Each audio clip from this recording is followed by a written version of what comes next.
मैं देखना चाह रहा था आप लोग क्या पढ़ रहे हो, कैसे पढ़ रहे हो, क्या इश्यूज हैं। जॉब क्रिएशन सर बहुत स्पेशल लोग जो आयोग है अपनी स्टेट है, यूपी स्टेट सर 500 वैकेंसी जाती थी सर, 10 लाख अप्लाई करने वाले लोग हैं। सीट है सर मात्र 173। बैकअप है?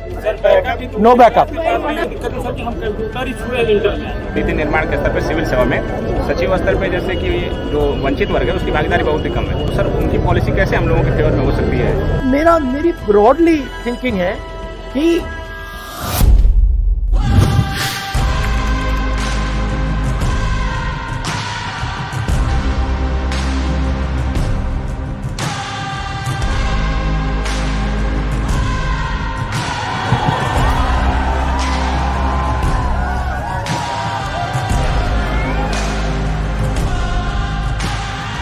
तो बताओ हाउस इट कैसा चल रहा है?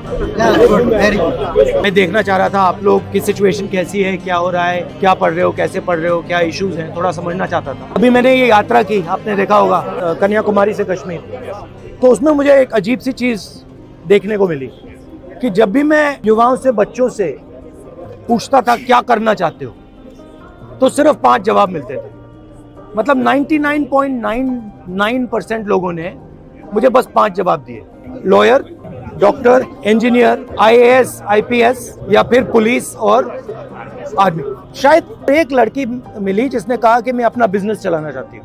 तो इसलिए मैंने सोचा कि मैं आज डायरेक्टली आपसे आगे थोड़ा पूछ लूँ, आपकी एस्पिरेशन क्या है, क्या कर रहे हो, क्या कोशिश कर रहे हो, क्या मुश्किलें हैं, ये मैं समझना चाह रहा था। क्योंकि आप उन 5 में से एक या 2 हो। सर सिस्टम में 2-3 जगह खामी है। पहले तो एजुकेशन, हम सर ग्रामीण भूमि से आते हैं, मैं यूपी का, पूर्व यूपी का। कहाँ के वहाँ? बनारस। तो सर वहाँ सिस्टम में ये दिक्कत है सर कि हम कंप्यूटर ही छुए इंटर में आते, देखे आपको कि कंप्यूटर क्या होता है, तो हमारे लिए IT सेक्टर खत्म। फिर हमको जब तक पता चलता है कि IT सेक्टर का रोड मैप क्या है, अदर बिजनेस का रोड मैप क्या है, स्टार्टअप कैसे खुलते हैं, तो इसकी नॉलेज नहीं होती हमको, तो हम सिंपली BA कर लेते हैं। फिर हमारे आगे अपॉर्चुनिटी दिखती है आर्मी, पुलिस, UPSC, तो एक प्रतिष्ठावान जॉब हो जाती है UPSC एंड स्टेट PCS के लोक सेवा आयोग की सर्विसेज। आप सब ने ये डिसीजन लिया है कि आप कॉम्पिटिटिव एग्जाम में जाना चाहते हो। ये जो डिसीजन आपने लिया है, ये आपका डिसीजन है या समाज का डिसीजन है या मामा पापा का डिसीजन है या भाई का डिसीजन, किसका है? आपका है। समाज का डिसीजन है। हाँ, समाज का है। तो सर अगर हमें समाज को अपने ग्रोन अप करना है तो उसके लिए हमें कॉम्पिटिटिव एग्जाम तो क्लियर करना ही पड़ेगा। उसी के चलते एक रास्ता बचता है हमारे पास कि हमारे पास एक अच्छी सैलरी हो और हम अपने आने वाली पीढ़ी को या फिर अपने सराउंडिंग को ग्रोन अप करा सकें। होना नहीं चाहिए। मान लो आपने ये कॉम्पिटिटिव एग्जाम किया और किसी ना किसी कारण आप पास नहीं हुए, तो फिर बैकअप क्या है? बैकअप है? No backup. बट आप लोग यंग जनरेशन हो बॉस, अगर आप लोग ये काम नहीं करोगे तो कौन करेगा? प्लान भी नहीं है क्लास के पास, किसी के पास नहीं, ये सच्चाई है। सर एक्चुअली लाइफ के पास और मिडिल क्लास के पास प्लान नहीं होता नहीं, या तो हम सर एग्जाम क्लियर करेंगे या तो हमारी शादी। शुरू करने से पहले प्लान B के बारे में क्यों सोचना चाहिए? नहीं सर, भैया, एग्जीक्यूट हो जाना चाहिए। हाँ? मेरा यही आपकी एज क्या है? 21 पे आप कह रहे हो कि मुझे ऑप्शन भी नहीं चाहिए, मगर मेरी जिम्मेदारी है कि आपको ऑप्शन भी मिल जाए। जॉब क्रिएशन सर बहुत स्पेशल लोग जो आयोग है अपनी स्टेट है, यूपी स्टेट सर 500 वैकेंसी जाती थी सर, 10 लाख अप्लाई करने वाले लोग हैं। सीट है सर मात्र 173। अप्लाई करने वाले तो लोग नहीं, लेकिन सीटें लगातार जा रही हैं और जो कि लड़के जितने भी उसमें कोशिश कर रहे हैं वो या फ्रस्ट्रेशन हो रहा है लगातार, देखिए सब सुसाइड रेट इंडिया में बढ़ रहा है। मेरी ब्रॉडली थिंकिंग है कि अपॉर्चुनिटी सबको मिलनी चाहिए, बट बेसिकली क्या है कि बहुत कम लोगों ने हिंदुस्तान का पूरा पावर कैप्चर कर दिया। मैन्युफैक्चरिंग से ही रोजगार बन सकता है, और मैन्युफैक्चरिंग का जो चैलेंज है, फ्रैंकली वो चाइना डोमिनेट कर रहा है और हिंदुस्तान को डोमिनेट करना पड़ेगा। जब तक हम उस रास्ते पे नहीं चलेंगे तब तक हमारा 99% पॉपुलेशन 1% जॉब्स को ढूंढता रहेगा। आम मिडिल क्लास का बच्चा है, उसको हम इस पटरी पे लगा देंगे, 99% तो आप फेल ही करोगे। 1% निकल जाएगा, वो बहुत खुश हो जाएगा, और 99% क्या कहेंगे, भैया मेरे अंदर नहीं था, मैं नहीं कर पाया। मगर ये झूठ है, आप में कोई कमी नहीं है। अगर मैंने 100 बच्चों को यहाँ बैठा दिया और कहा कि भैया आप में से एक बचेगा, 99 की ठीक है, 10 की गलती हो सकती है, 15 की हो सकती है, 20 की हो सकती है, बट 40-50% कितनी हो सकती? बैंक से हमको लोन नहीं मिलता आसानी से। अभी जो योजना चल रही पीएम मुद्रा योजना, सर ये दिखावे के लिए तो बहुत है कि वो अल्लाह की बहुत मिल रहा है सबको, लेकिन मैं रियलिटी बता रहा हूँ सर, आप आसानी से नहीं पा सकते मुद्रा लोन, और उसका सर टैक्स भी बहुत ज़्यादा ले रहे हैं।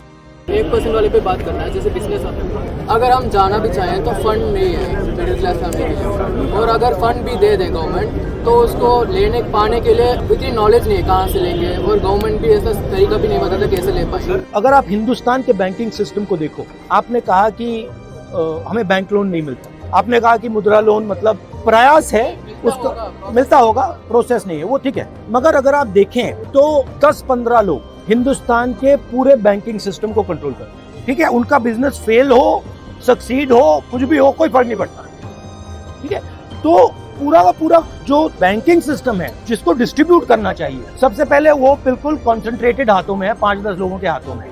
हम देखिए सर ओबीसी कम्युनिटी से आते हैं, तो सर हमारे साथ पक्षपात हम हर जगह देख रहे हैं। जैसे ना कि मेरा मुद्दा ये है कि जैसे आपने कहा कि जो नीति निर्माण के स्तर पर सिविल सेवा में सचिव स्तर पे जैसे कि जो वंचित वर्ग है उसकी भागीदारी बहुत ही कम है, तो सर उनकी पॉलिसी कैसे हम लोगों के फेवर में हो सकती है? मैंने कभी कर्नाटक में बोला, सबसे पहले तो ये पता लगाना पड़ेगा कि हैं कितने लोग।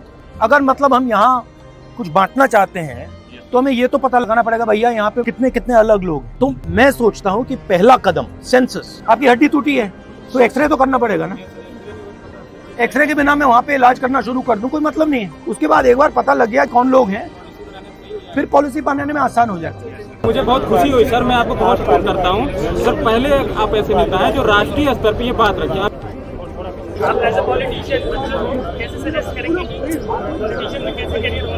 पॉलिटिकल करियर में भी अलग अलग तरीके होते हैं, तो मेरा तरीका थोड़ा अलग है। मेरी सोच है और ये नेचुरली मेरे अंदर है कि जो कमजोर है, जिसको अपॉर्चुनिटी नहीं मिल रही है, जिसको दबाया जा रहा है, जिसको डराया जा रहा है, धमकाया जा रहा है, उसकी रक्षा करना मेरे लिए पॉलिटिक्स है।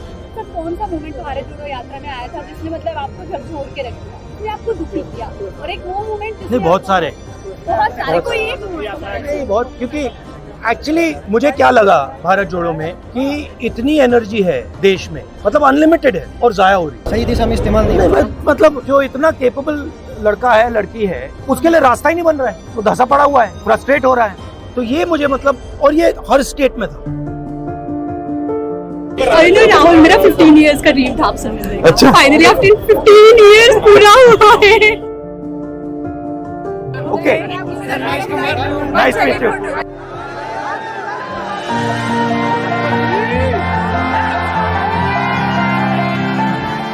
काफी अच्छा लगा, उन्होंने रियलिटी बताई है, भारत की भी रियलिटी और खुद की भी रियलिटी बताई है, जो वास्तव में है वही बताया उन्होंने। और उनसे मिलकर जैसा सुना था उससे भी कई अच्छे मिले हैं। वो बात की हमें बहुत अच्छा लगा कि राष्ट्रीय स्तर का नेता हमारे बीच बैठ के हमसे बात कर रहा है। उसी बारे में सबने बताया कि अगर 100% जनता है, उसके 5% बच्चे सेलेक्ट हो रहे हैं, तो इसका मतलब ये नहीं कि 95% बेकार है। इसका ये मतलब है कि उनको अपॉर्चुनिटी नहीं मिली, अदर सेक्टर्स में उनको अपॉर्चुनिटी नहीं मिल रही। ऐसे कार्यक्रम होने चाहिए ताकि अन्य जगहों के लोग भी जुड़ सकें और अपनी बातों को